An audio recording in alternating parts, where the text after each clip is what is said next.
Hey, welcome back, guys. Detective Carter has come under intense scrutiny as possibly being on the other side of the law following his actions in episode 4 in this final season of Power Ghost, seemingly diverting attention away from a very solid lead and opting to key in on the suspects of his own choosing has left his latest maneuvers in an ambiguous space and has even left some to suspect him as not only being a part of the drug trade, but being at the very top of the food chain.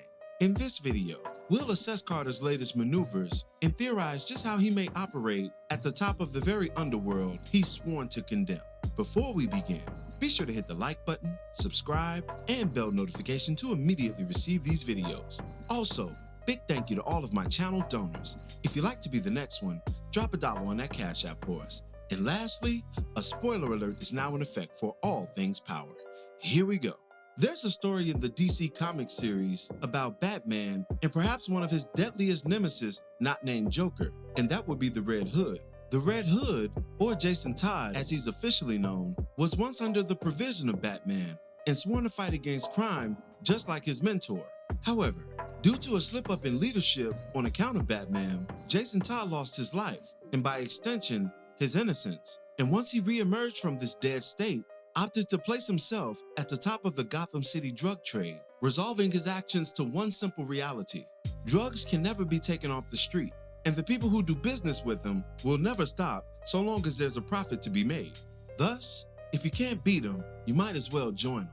Now, this isn't to say that the Red Hood still didn't hypocritically hate drug dealers and those who made it their business and lifelong mission, but he also just never saw an end to it and figured, hey, I may as well be on top of this thing and therefore regulate the business of it, regulate the politics of it, and control the very infrastructure of a street industry that I simultaneously despise. If you remember in The Red Hood, the animated film in particular, Jason Todd extorts every member of Gotham's drug trade, having resolved himself to the reality, once again, that crime can never be destroyed and only controlled.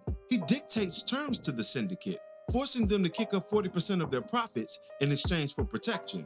Additionally, he inserts a moral clause to an amoral group: no dealing to kids or else, forcing all lingering naysayers to capitulate by showing them the heads of their fallen leaders by his hands, i.e. a violent act.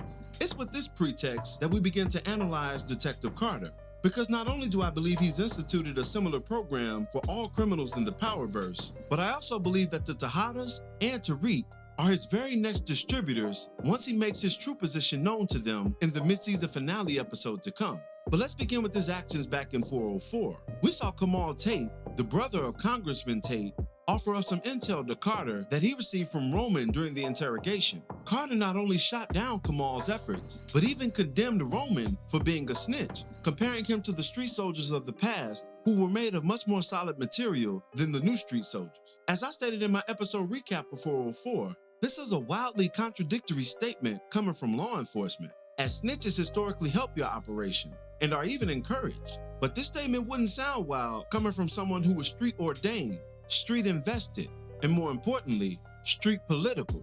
Someone who saw the actions of the world and the people therein through the politics of the street.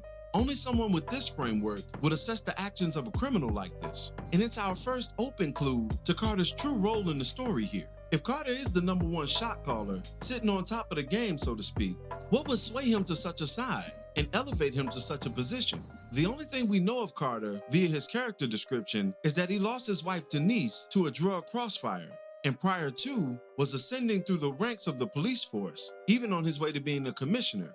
Once taking this personal loss, he chose to lead his own drug task force and dedicated himself to eradicating the streets of them. Now it's in this where we find the inspiration behind not only who his true identity is, but what propelled him to it. In my previous video, I posited that maybe it was Ghost or people connected to Ghost that caused the death of Detective Carter's wife, perhaps a drug deal going bad or a crossfire going catastrophic.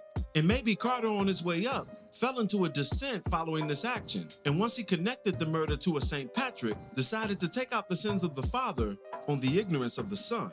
And once losing his wife, perhaps he hit such a low, especially once working that drug task force in the streets, where he came to a simple conclusion. As with the Red Hood, crime is omnipresent, and it will never be completely destroyed. So while I'm out here working in the field, I may as well control it, regulate who's involved in it, make them kick up a certain percentage to me in exchange for my protection. Because in my previous video, I also said that perhaps Zion has Carter in his back pocket, but maybe it's the other way around. Because if Carter is on the side of law enforcement, that puts him above Zion on the hierarchy of all things important. And due to the vast landscape that is law enforcement and the resources that come with it, it would make Carter a much bigger asset to Zion than Zion would be to Carter. And so with this understanding, Carter would be at the head of the drug trade table, with Zion sitting at it along with an unknown plethora of drug distributors throughout New York City.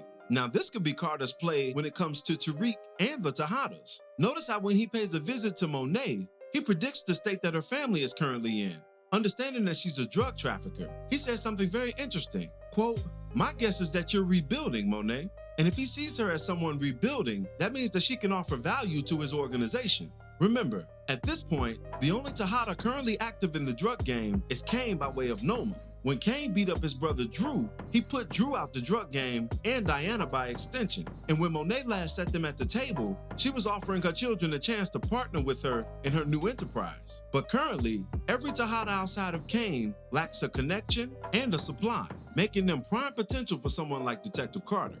And rest assured, if Carter is indeed running a drug enterprise from inside of his very own task force, then everyone involved in that task force is in on it, and likely all taking a cut off the streets in addition to their police salaries and pensions, as is usually the case with situations like this. But getting back to Carter's wife, assuming it wasn't Ghost or anyone connected to Ghost that was involved in her death, what if it was Carter himself? What if when Carter was first trying to get his feet wet in the drug dealing business, one of the costs of doing such business was the very love of his life? That would add a bit of depth, poetry, and animosity to this already complicated equation, and would fuel him even further to place himself at the top of this thing, while still maintaining a disdain for drug dealers and everyone involved in it, yet hypocritically not seeing his own faults and conducting business therein as well. And if it wasn't Carter himself, maybe Zion or some of his people may have been involved in the death of his wife. And because of this, Carter could be extorting him due to the unpardonable offense. In either scenario, the fact that he lost his wife was definitely an impetus behind his nothing to lose attitude and his alleged grip on the streets,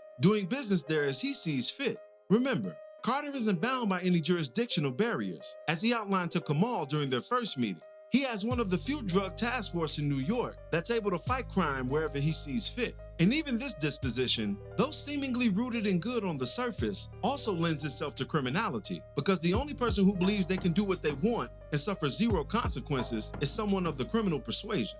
Another potential detail lingering in all of this is Carter's street name, because obviously, if he's doing business on the streets or sitting at the top of the food chain of the drug trade, he's not going by Detective Carter, and the people that are answering to him are definitely not referring to him as Detective or even his government name. So could this in fact be the oft-mentioned yet never seen Mahoney, who we only know of through the dialogue in season 2? Mahoney was someone who sat opposite of Mecca in the drug business, and from everything that we know, he was the only force in the streets that even made Mecca blink just a little bit. And only a player who had the law and the streets on his side could make Mecca do so, because similarly, Mecca had the law and the streets on his side. Remember, Mecca was a high-level informant for the NYPD and the feds, and had even made his rounds around the world by informing on high-level dealers and traffickers, thus ensuring his own immunity in the process, or as Tariq so hilariously referred to him as, the global goat of snitching. So Carter, being someone who's already in law enforcement, and someone who allegedly, at least for this video, sits at the top of the New York City drug trade, could inspire fear in someone like that. And if he himself was in law enforcement, then Mecca snitching on him would have zero effect, because he has similar connections due to his place on the police force. And you can't really snitch on the police, and even if you do, they protect their own. So the question with this in mind is, what's Carter's real street name? And is it Mahoney? That leads us to the final points of this video, and that'll be, how will Carter celebrate his coming out party? Because in episode 5, it's definitely coming. Typically, a celebration of this sort will have to be birthed in blood. And from the trailer and scenes that we've seen, someone is definitely getting killed in front of Drew, perhaps to make a statement, a declaration, or even an offer that can't be refused. Remember, Carter did pay Monet a visit, and from my estimation, he was feeling her out and the status of her family in order to compel them to work for him. And then too, Roman was said to have snitched on Zion during his interrogation, and Carter diverted that very quickly. So perhaps this could be Roman getting killed in this scene. But if I had to bet my money on it, I would say he's even killing Kamal as well. A nice 2-for-1 to ensure commitment and, worse yet, inspire fear in his new distributors, affirming his true status and identity to all those who would dare oppose him. And not only do I think he's reserving this honor for the Tejadas, but he's coming for Tariq as well.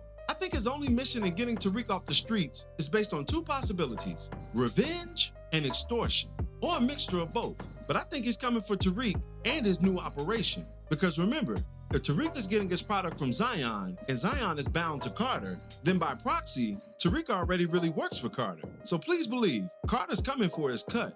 That is, if he is indeed who we believe he is. But what are your thoughts on all of this? What do you think of Carter's true status in the story thus far?